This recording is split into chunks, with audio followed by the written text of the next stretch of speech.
이 영화는 지금 제가 2006년에 부산영화제 이 영화가 나왔고 이야기 배경은 2004년입니다.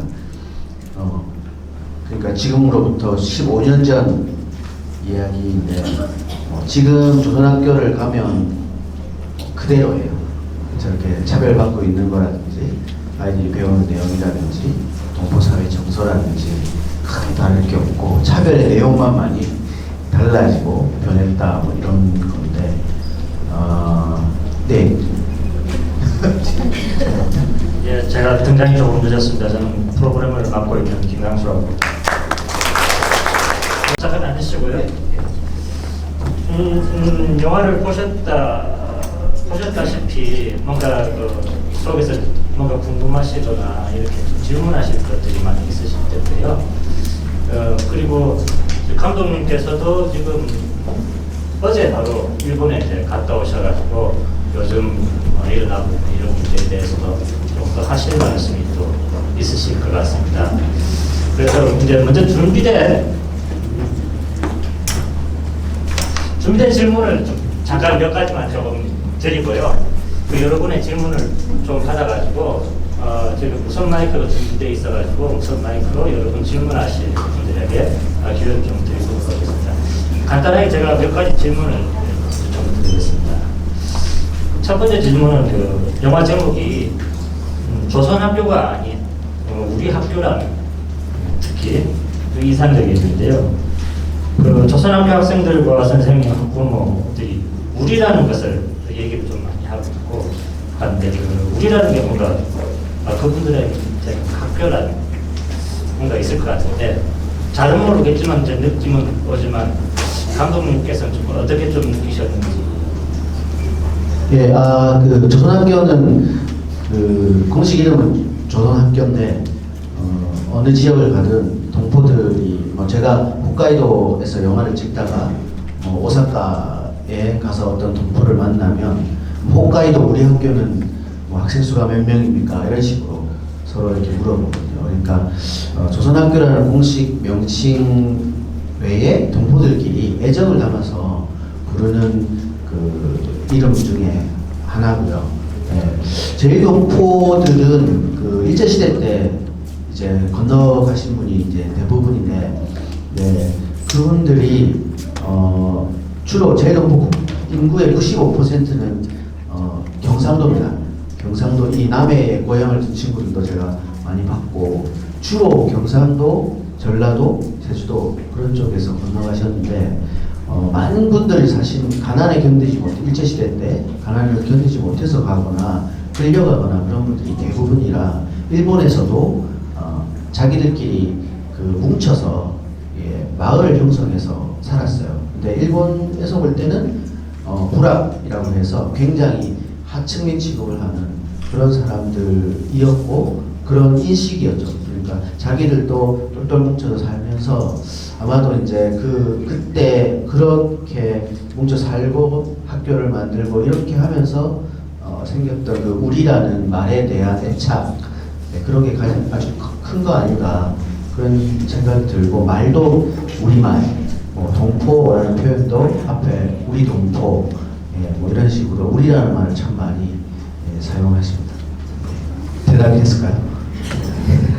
네, 그리고 영화를 보다 보면 사실 조금 놀랐던 부분이 뭐랄까 구조상 기숙사라는 게 있어서 그래서인지 아니면 초급부부터 고급부까지 12년 동안 함께 생활해서 그래서인지 그 학생과 선생님 그리고 학부모들의 관계가 참 애틋하다고 많이 느꼈는데요.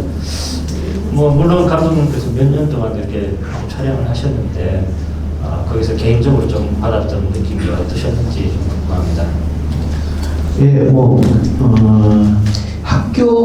학교입니다. 정확하게 이제 정규 학교인데 아까 말씀드렸듯이 이렇게 마을을 형성해서 이제 살았잖아요. 그 해방 직후에 영화에서 처음에 나오지만 한 520개 정도의 국어 강습소가 전국에서 동포들이 사는 곳마다 다 이렇게 생겼어요. 1년 후에 통계 자료, 일본의 통계 자료를 보면 520개 정도의 전국적으로 일본 전국에 국어 강습소가 생기고, 예, 조선학교도 이제 그 후에 조선학교가 국어 강습소에서 정비가 이렇게 되는데, 조선학교 정서라는 것이 당시에 초기의 정서도 선생님이라고 해도 가난한 그 식자, 예, 가난하지만 배운 사람들, 이런 사람들, 우리말 조금 알면 이제 선생님이 되는 거죠. 그런 사람들 월급 줄 수 없잖아요. 그러니까 일부러 학교 방문, 그러니까 가정 방문 핑계 대서 이제 집에 가면 그 동포들이 여기 와서 밥 먹어라 해서 뭐 거의 아침 빼고 점심 저녁은 그 동포 집에서 이렇게 먹게 되고, 잠도 가끔은 동포 집에서 자고, 그렇게 선생님이지만 지금 우리가 아는 그런 선생님이 아닌 존재.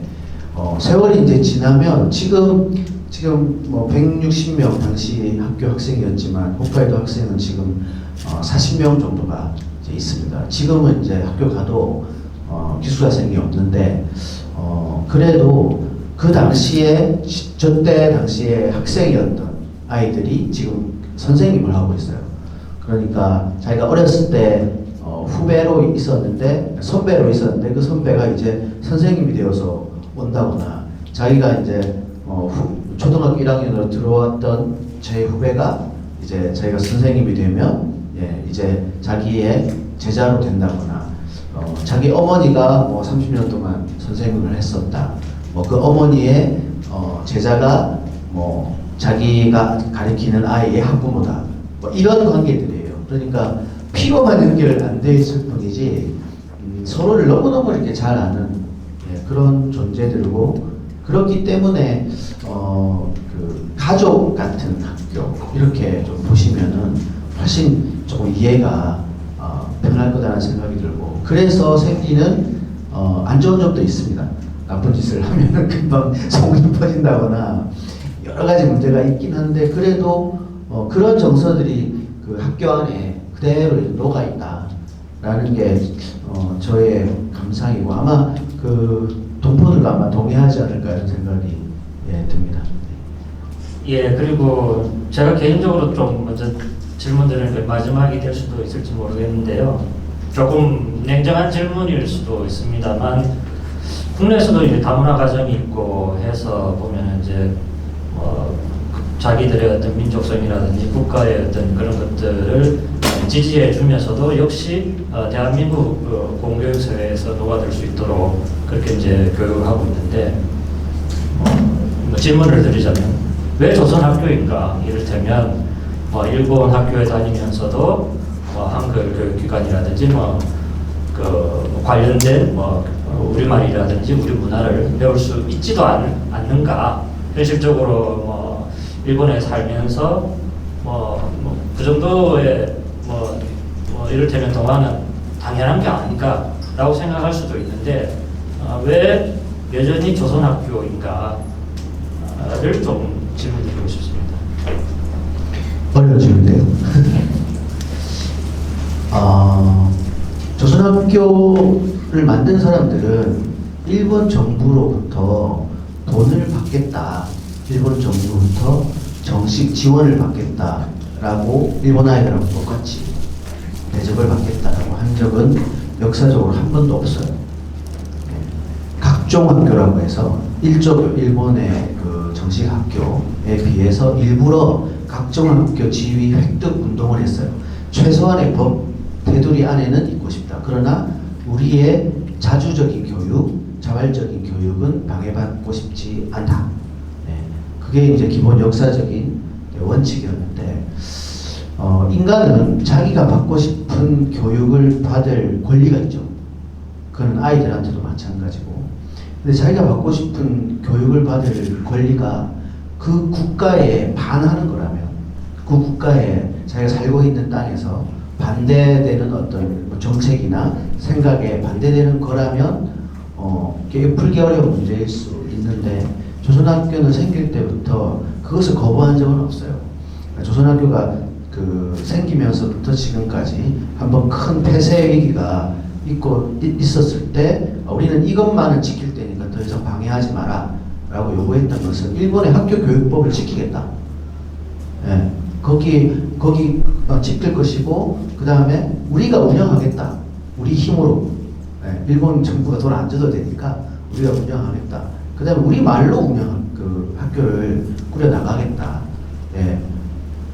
그 다음에 또 뭐였더라? 예, 우리 선생님, 그러니까 우리 조선 사람이 다니는 학교다. 여기는. 그런 원칙이었어요. 근데 그것을 택한 거죠.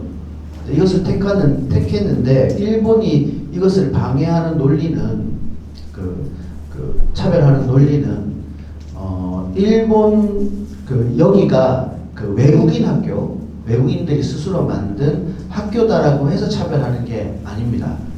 여기는 북하고 가깝기 때문에, 북쪽이 지원하는 학교이기 때문에 차별하는 거예요. 근데 그건 뭐냐면 정치적인 차별인 거죠.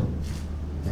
근데 유엔 인권 헌장에도 그렇고, 유엔의 아동의 권리에 관한 헌장에도 그렇고, 그 아이나 그 아이들이 어느 지역 출신자에 관계없이 어느 땅에 살고 있을 때 그 아이들이 스스로 받을 수 있는 받을 그 교육의 권리는 그 나라가 속하지 않더라 하더라도 국민이든 아니든 관계없이 보장해줘야 된다는 게 세계 인권 선언에 나와 있는 말입니다. 실제로 우리나라도 소위 말해서 5세 이하의 아동 교육법, 아동의 보육료를 지급하잖아요. 영아 보육료 법이 있는데, 그 법 안에는 박근혜 정부까지도 난민의 아이 있지 않습니까? 우리 국적이 아닌 아이들, 여기 일단 살면 5세 이하의 영유아들은 다 우리 국가로부터 보육료를 평등하게 우리 국민의 아이들하고 똑같이 받게 돼 있어. 이거는 유엔의 어떤 그런 권리, 우리도 조약에 가입돼 있으니까 당연한 거죠. 근데 재밌는 거는 박근혜 정권까지는 한국 국적의 우리 제일 높은 아이들 있죠. 이 아이들은 한국에 사는 아이들은 대상이 아니었어요. 그 대통령령에 의해서 딱 지정돼 있어요. 이중 국적으로 취급한다. 이중 국적은 왜냐하면 특별 영주권을 갖고 있기 때문에 이중 국적은 안 되는데 난민은 되는. 근데 왜 이중 국적은 안 됩니까? 이상하지 않습니까? 네, 이게 이제 문재인 정부에서 이제 삭제가 되어가지고 지금 이제 모든 아이들이 받고 있는데, 그거는 왜 조선학교냐라고 저한테 물으신다면 조금 못은 있는 거죠. 저는 조선을 택한 것이 아닌데 그 동포들은 70년 동안 우리는 이런 교육을 받겠다라고 선택한 거고, 선택한 것이기 때문에 왜 조선학교냐라고 그분들한테 물어도 아마 답은 이렇게밖에 돌아오지 않을 것 같고, 일본이라는 특수한 나라가 아니라 자신이 뿌리가 어디고 누군가에 대해서 질문하고, 그래서 그렇게 살기를 선택한 사람들한테 그렇게 살도록 보장해야 되는 것은 당연한 것이 아닌가, 저는 그렇게 생각합니다. 좀 어렵네요, 답하기가.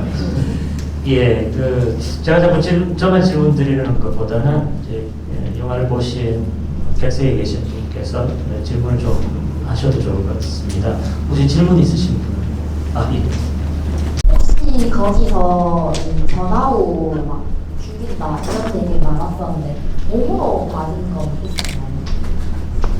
예, 89년에 김현희 아시죠? 칼리 사건. 김현희가 일본에 옵니다. 그래서 일본말을 어디서 배웠냐 하니까 북에서 배웠다. 누구한테 배웠냐? 일본 사람한테 배웠다는 거죠. 그러니까 이제 일본말을 아주 잘 하는 건데, 그 사람의 이름이 뭐냐 해서 그 사람의 이름을 대니까 일본에서 70년대 초반에 사라졌던, 소위 말해서 여러분이 들어보셨는지 모르겠지만 납치를 당했던 사람들한테 이제 배웠다 이런 거죠. 그게 일본 보도에 나가기 시작하면서 일본의 제일 동포, 현 제일 동포, 현 제일 조선인, 그리고 현 조총련, 현 조선학교, 이게 막 광풍처럼 몰아칩니다. 그때의 조선학교 아이들은 치마족을 입고 이제 그 등하교를 하잖아요. 그러니까 눈에 띄죠, 당연히. 일본 사람들이 봤을 때는 아 이거 조선이구나 해서 아이들 특히 여학생들 같은 경우는 더 이제 눈에 띄는 그런 그 치마저고리 입고 있는 거죠. 그래서 뭐 치마저고리가 칼로 이렇게 찢어진다거나, 그러니까 뭐 일본의 이상한 사람들이 칼 갖고 다니면서 이 치마저고리를 지하철에 뒤에 가서 이제 그 칼로 찢어버리는 거죠. 그러면 잘 모르잖아요. 그러니까 이게 너덜너덜해진 채로 학교에 애들이 등교를 한다거나, 그래서 그런 사건이 굉장히 많았고, 뭐 폭행, 린치, 학교에 협박 전화, 뭐 여기 그 영화에 나오잖아요. 그죠?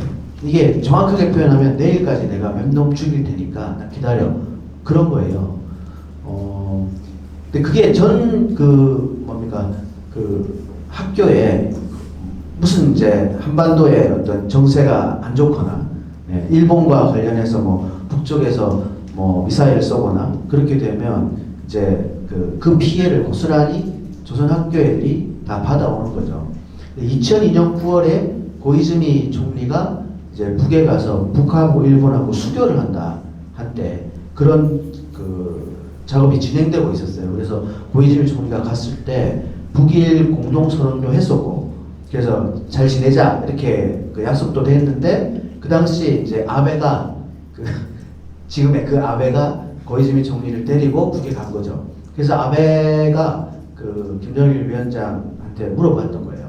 그때 납치된 사람들, 그 당시 60, 70년대 납치된 사람들 북에서 한 게 맞지? 라고 하니까 김정일 위원장은 앞으로의 관계를 생각해서 진짜 좀 이렇게 냉전 시대에 아주 안 좋았을 때에 지나치게 조성했던 사람들이 그런 걸 한 것 같다. 자기가 이거 찾아가지고 본인들의 의사에 맞게 돌려보낼 사람 돌려보내고 뭐 그렇게 조치하겠다라고 이야기를 했어요.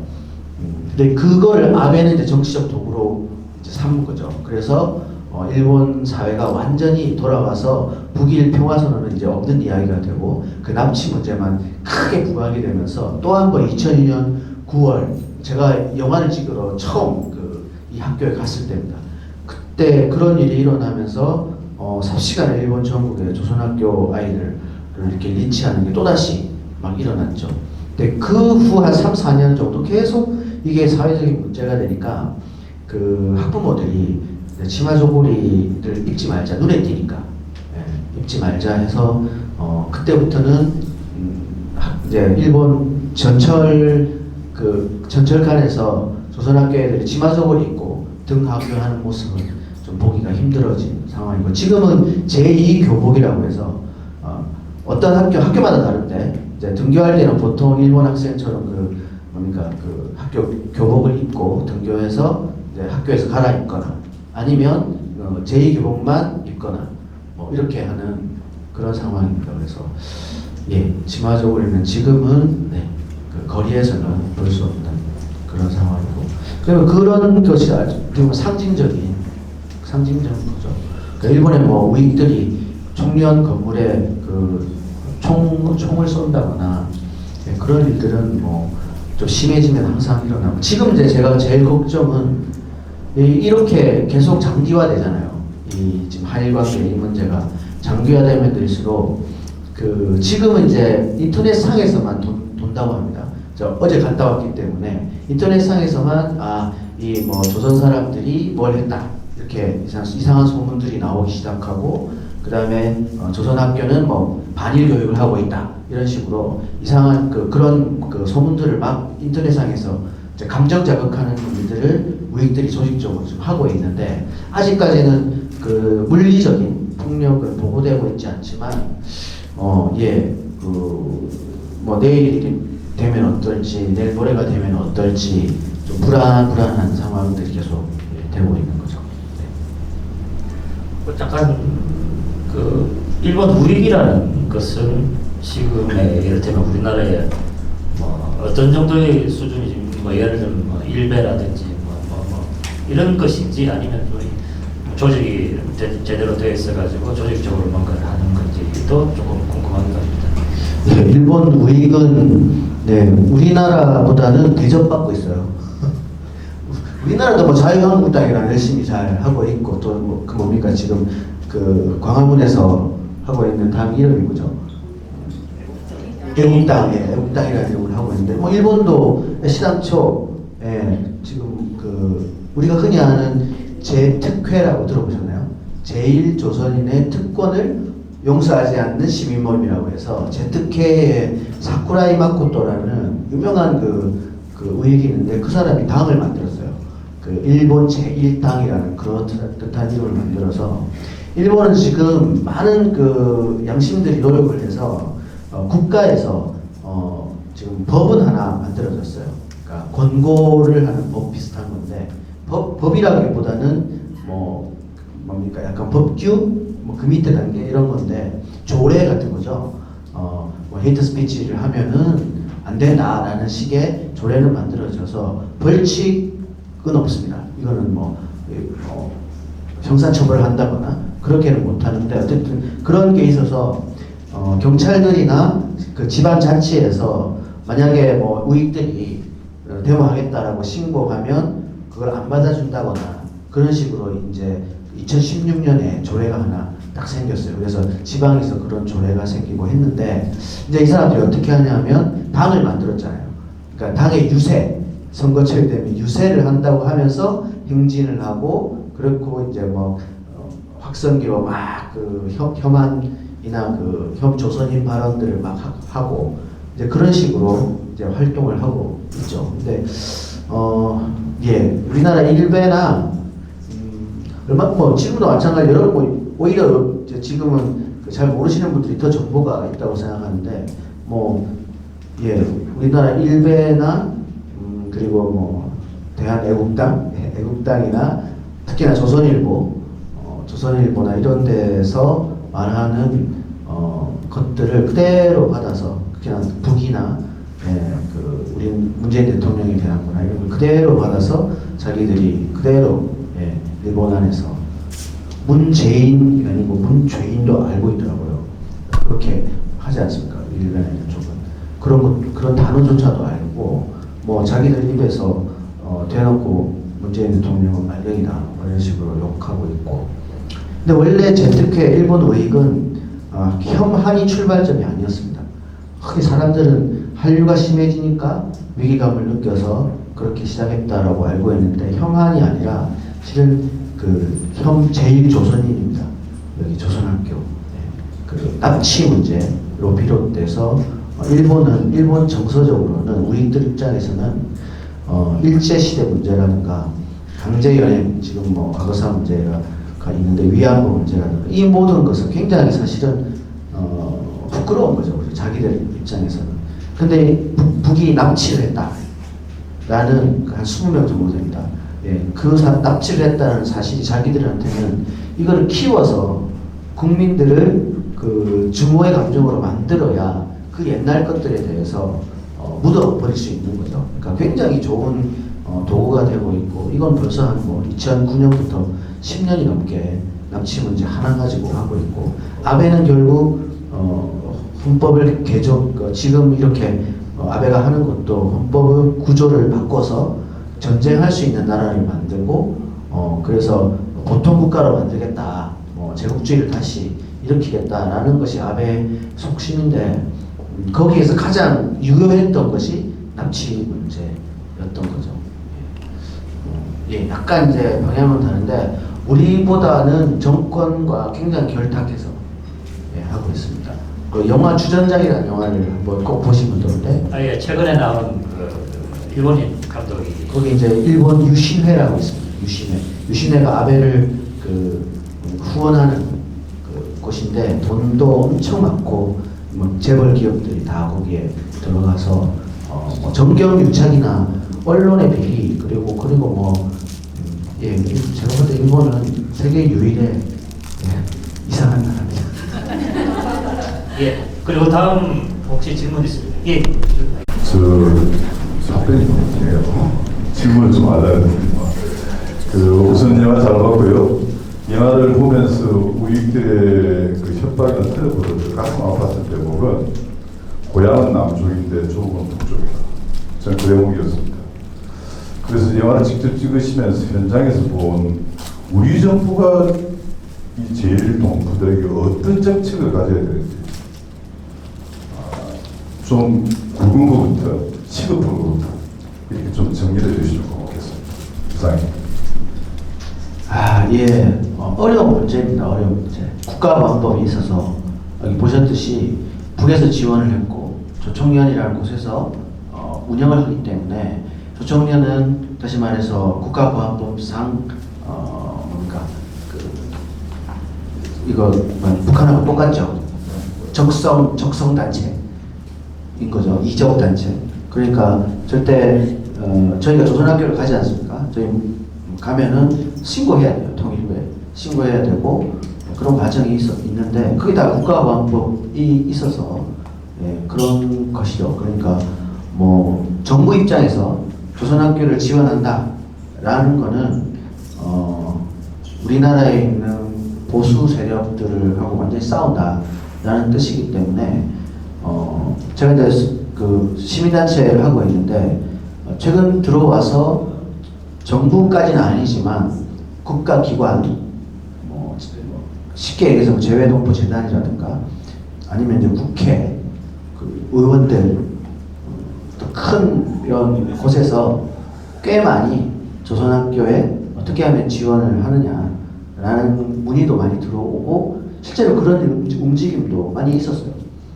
근데 결과적으로 마지막에 가서 이제 그것이 실현이 안 되는 것은 그 국가보안법이라는 부분이 가장 크고 정부 입장에서는 아마 굉장히 어려울 겁니다. 조선학교가 뭐가 제일 필요하냐? 돈입니다. 돈. 선생님들은 제가 며칠 전에 그 도치기라는 지역의 조선학교를 갔는데 학생 수가 12명이에요. 초중고입니다. 초중입니다. 그러니까 초고학교, 중학교 같이 있는. 근데 학생 수 12명이에요. 그러니까 4, 5, 6학년에 아이가 없어요. 올해는 중3도 없고 그래서 졸업식은 올해 내년 초에 없고 내후년 초에 있는 거죠. 그런 학교인데 선생님이 5명이에요. 5명이 이제 초중학교를 운영을 하는 거죠. 그 5명의 월급이 보장되냐 하면은 최저 생계비도 안 되는 지금 상황입니다. 중요한 건 이제 사실은 돈입니다. 돈도 돈인데 사실 돈보다 더 중요한 거는 여기에 다니는 것이 굉장히 희망스러운 것이고 굉장히 보람스러운 것이고 나는 여기 다니는 것이 자랑스럽다. 내가 이 아이를 우리 학교에 보내는 것이 자랑스럽다라는 마음이 생겨야 되잖아요. 근데 그걸 결정적으로 볼 수 있었던 게 그 4.27 정상회담 때였어요.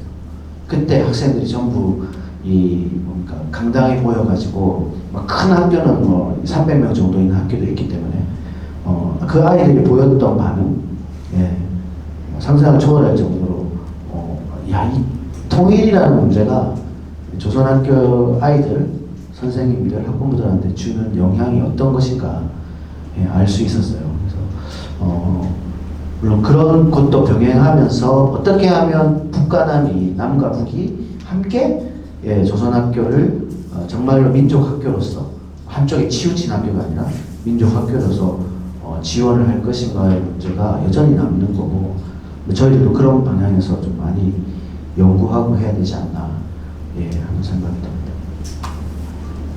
또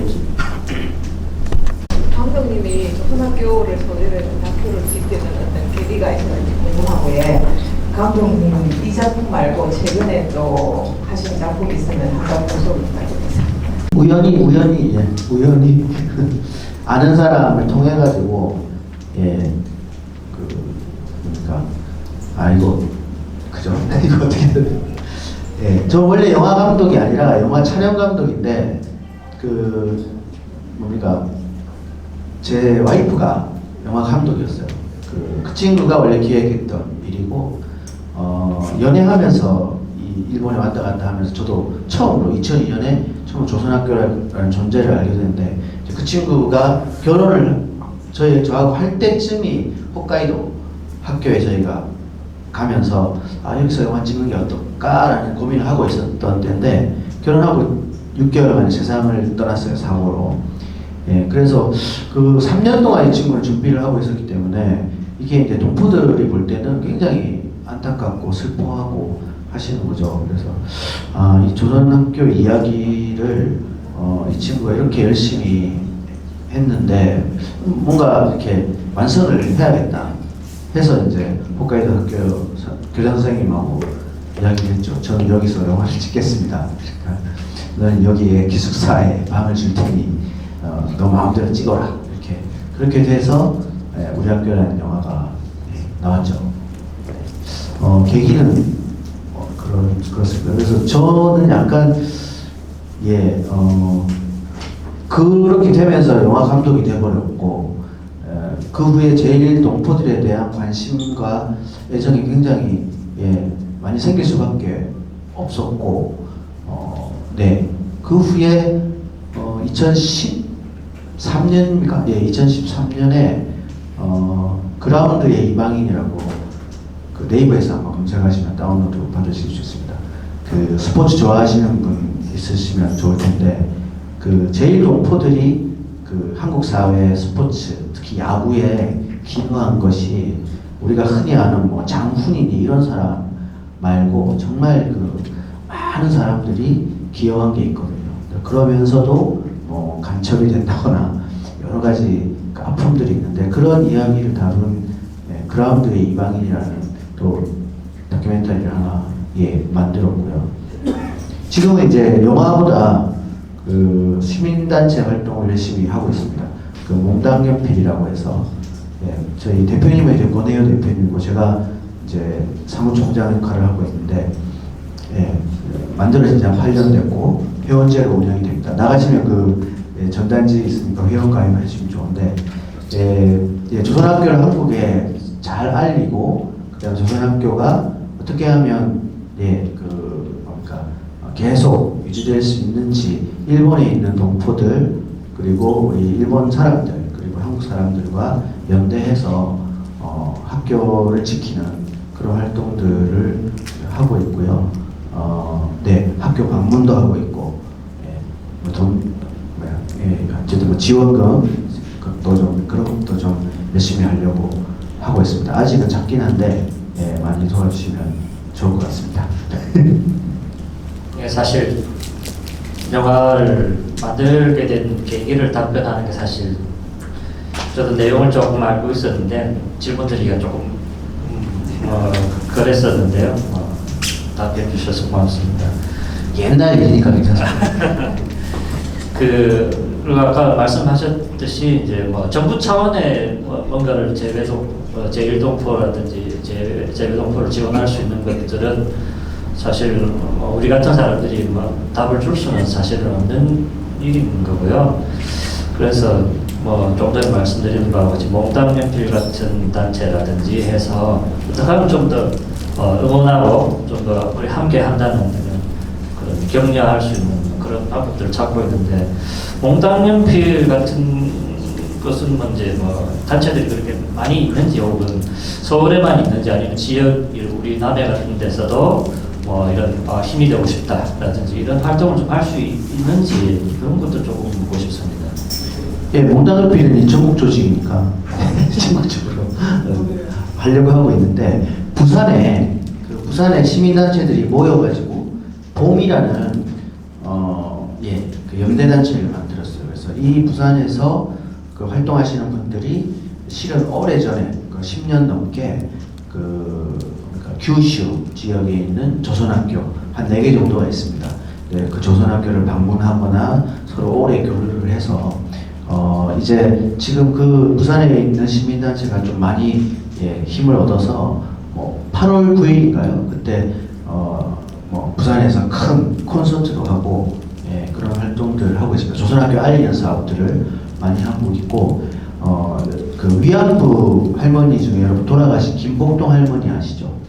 김복동 할머니가 돌아가시기 전에 그 조선학교를 많이 방문하셨어요. 그래서 희망이라고 해서 김복동의 희망이라는 단체를 만드셨어요.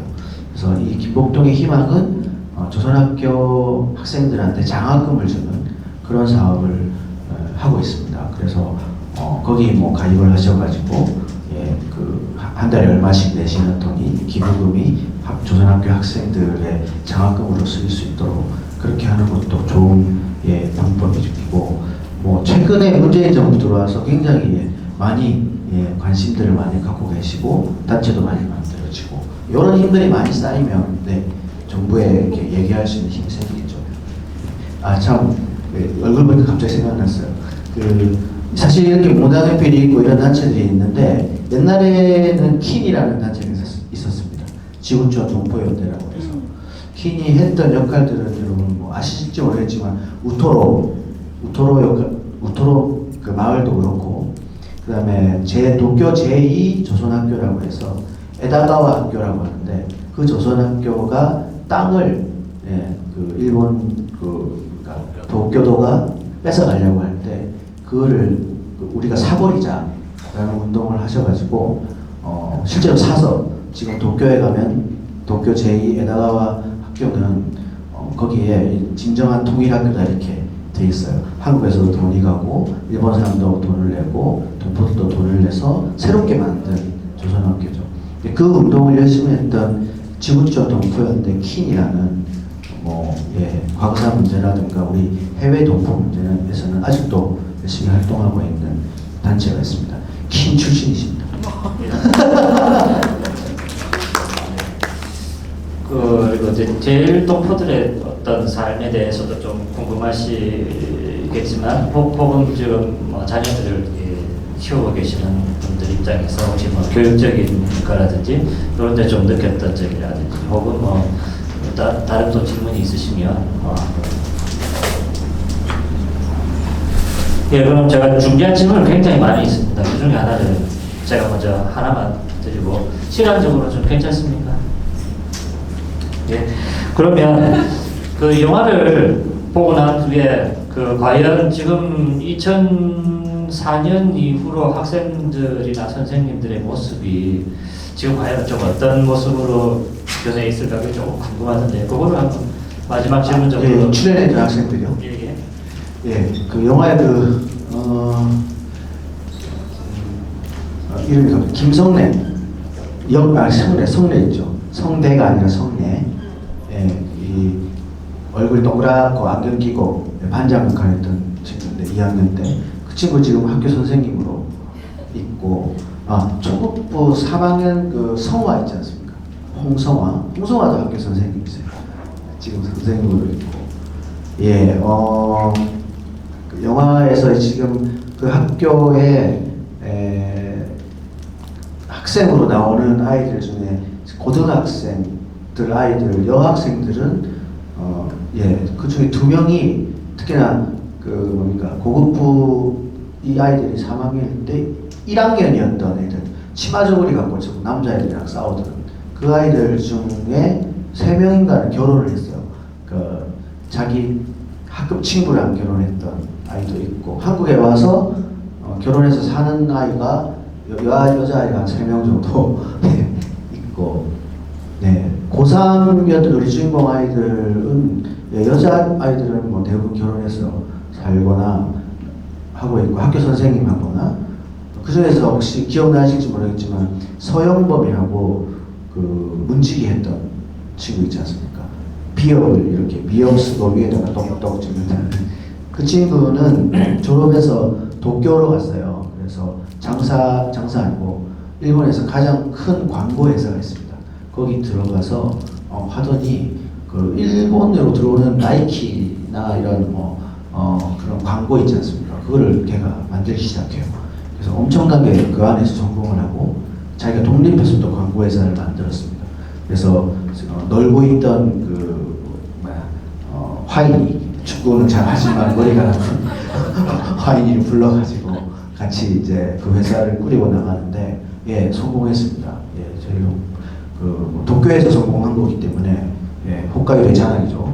예 뭐 그런 뭐 일본 사회에 나가서 성공한 친구들도 많이 있고 학교에서 홋카이도 학교만 아니라 다른 지역에 가서 예, 선생님이나 이런 제1동 조선인 운동을 하면서 살아가는 친구도 예, 많이 있습니다. 또 이제 올해 초에 올해 3월에 그 학교 담임 선생이신 이 영화의 담임 선생이신 박대우 선생이 교장이 됐어요. 그 교무부장이었던 신경화 선생님이 교장한 이후에 박대우가 지금 이제 교장을 하고 올해 하기 시작했어요. 그래서 박대우 선생이 그 아이 있지 않습니까? 이제 태어난 지연이가 이제 중학생이고, 네. 예, 세월이 참 많이 변했습니다. 네, 학생 수는 이제 뭐 아까 말씀드렸듯이 많이 줄어가지고 한 40명 정도 기숙사생은 이제 없고요. 예, 오랜만에 그 아이들도 만나고 선생님도 만났는데, 예, 여전히 밝게 학교 잘 생활하고 있습니다. 네. 학교 과정을 인정을 안 해준다고 했는데 그러면 우리나라처럼 검정고시를 다시 또 보는 건가요? 예, 맞습니다. 그 일본 대학은 대학이 아니라 문부과학성은 조선학교를 각종 학교로 이제 그 법안에 넣고 있기 때문에 일본 정식 학교처럼 학력을 인정 안 해주죠. 그러니까 대학을 가려면 검정고시 같은 걸 쳐서 그걸 가지고 대학에 들어가야 됩니다. 근데 이게 95년도에 동포들이 이걸 없애자. 그래서 운동을 되게 열심히 해서 사실 이제 동포들이 먼저 한 것도 아닙니다. 일본이 갑자기 뭐 정치적인 문제가 있었는지 모르겠는데 인터내셔널 스쿨 외국인 학교 중에 영미권이죠. 거기는 대학 입학 자격을 주겠다고 발표를 해요. 그래서 그 뭡니까 아시아계 이쪽이 아시아 아프리카계 이쪽이 막 화가 엄청난 거예요. 그래서 아니 왜 우리는 안 되냐. 그래서 일본 여론도 막 움직여주고 그래서 결국에는 다 외국인 학교는 다 인정해 주겠다고 발표합니다. 거기도 각종 학교입니다. 발표하는데 갑자기 조선 학교는 안 된다. 그렇게 하는 거예요. 그래서 조선 학교 사람들이 막 또 항의를 하니까 이제 여론적으로는 자기들이 어떻게 못하는 거잖아요. 그러니까 그 조선 학교는 우리 일본 정부는 책임을 못 지겠으니까 그냥 총장이 알아서 하세요 이렇게 된 거예요. 총장한테 맡겨버린 거예요. 조선 학교를 그 아이들이 이 대학에 가겠다라고 입시 원서를 내면 검정고시 치고 오세요. 아니면 그냥 오케이 하는 것은 총장의 재량에 맡겨버린 거예요. 되게 비겁한 거죠. 결국에는 일본 전 대학의 약 90%가 인정했어요. 그러니까 그 총장들을 볼 때는 그 학자들이 볼 때 조선학교는 그럴듯한 일본 일조교랑 별로 차이 없는 학교라고 인정을 한 거죠. 일본에서 가장 유명한 뭐 큰 학교라거나 국책을 딱 시행하는 그런 학교 이런 데서는 조금 아직도 안 되는데 실질적으로 사립이든 공립이든 거의 대부분의 인정을 하고 있습니다. 지금 이제 뭐 이거 좀 길어질 수도 있는데 2010년에 일본은 고등학교 수업료가 무상화됐어요. 의무 교육은 아닌데 고등학교 전체가 거기에 가만히 있는데 조선학교는 가만히 있었어요. 외국인 학교 집어넣겠다고 일본 정부가 이야기를 했어요. 좋잖아요. 돈 준다는데 우리 아무것도 아닌데 돈 준다는데 근데 가만히 있는데 돈 준다고 해놓고 조선학교만 안 된다고 했어요. 외국인 학교 다 준다고 그러고 그랬어요. 조선학교만 안 된다고 그런 거예요. 그렇게 또 이제 싸워서 결국에는 그때는 아베가 아니었기 때문에 2013년에 아베 제2차 정권이 들어옵니다. 근데 아베가 딱 취임하자마자 처음 했던 것이 3일 만에 밑에 사람 시켜가지고 이야기한 게 조선학교는 심사, 그러니까 그 전에 안 된다고 자기들이 이렇게 제외시켜 놓고 심사로 해줄게 라고 했던 거를 심사에서 제외한다고 법을 개정해가지고 발표해버려요.